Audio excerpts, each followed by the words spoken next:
चण्डं प्रतिचण्डं करधृतदण्डं कृतरिपुखण्डं सौख्यकरम् लोकं सुखयन्तं विलसितवन्तं प्रकटितदन्तं नृत्यकरम् डमरुध्वनिशङ्खं तरलवसन्तं मधुरहसन्तं लोकभरं भज भज भूतेशम् भज भज भूतेशं प्रकटमहेशं भैरववेशं कष्टहरम् चर्चितसिन्दूरं रणभूमिशूरं दुष्टविदूरं श्रीनिकरम्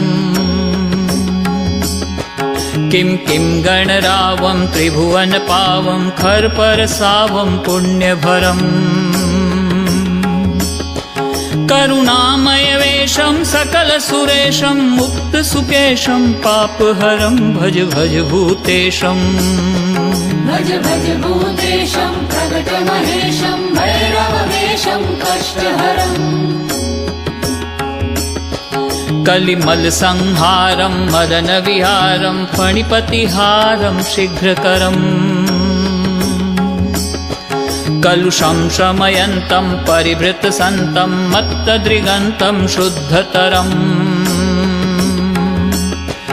गतिनिन्दितहेशं नरतनदंशं स्वच्छकशंसनमुण्डकरं भज भज भूतेशम् भज भज भूतेशं प्रकटमहेशं भैरववेशं कष्टहरम् कठिनस्तनकुम्भं सुकृतसुलम्भं कालीडिम्भं खड्गधरम्